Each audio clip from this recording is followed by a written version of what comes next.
সুপ্রিয় সুপ্রিয় বন্ধুরা, আমরা আমাদের বিপরীত শব্দর যে ধারাবাহিক ক্লাসগুলো রয়েছে সেই ধারাবাহিক ক্লাসগুলোর ভিতরে আজকে পরিবেশ অধিদপ্তরের গবেষণা সহকারীর 2023 সালে যে বিপরীত শব্দের প্রশ্নগুলো আসছিল সেই প্রশ্নগুলো আমরা দেখে নেই।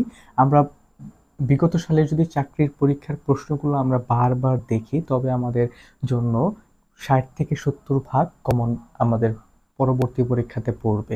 দেখো, গবেষণা সহকারীর যে বিপরীত শব্দ প্রশ্নগুলো আসছিল পরিবেশ অধিদপ্তরে, 1 নম্বর ছিল সৃষ্টি। সৃষ্টি এর বিপরীত শব্দ হচ্ছে ধ্বংস।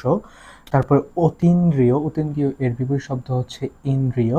তারপর পূর্বসূরি। পূর্বসূরি এর বিপরীত শব্দ হচ্ছে উত্তরসূরি। এই যে এই পূর্বসূরি যে আছে সেই পূর্বসূরিটা খুবই ইম্পর্টেন্ট। এটা তোমরা একদম কমন মার্ক হিসাবে বিবেচনা করো। এটা বিগত সালের বিভিন্ন চাকরির পরীক্ষায় এসেছিল। পূর্বসূরি এর বিপরীত শব্দ হচ্ছে উত্তরসূরি। এবং সঞ্চয়ের বিপরীত শব্দ হচ্ছে খরচ। সন্ধি এর বিপরীত শব্দ হচ্ছে বিগ্রহ। আমরা আবার দেখে নিই, সৃষ্টি এর বিপরীত শব্দ হচ্ছে ধ্বংস। এবং অতীন্দ্রিয় এর বিপরীত শব্দ হচ্ছে ইন্দ্রিয়। পূর্বসূরি, যেটা খুবই কমন, পূর্বসূরি এর বিপরীত শব্দ হচ্ছে উত্তরসূরি।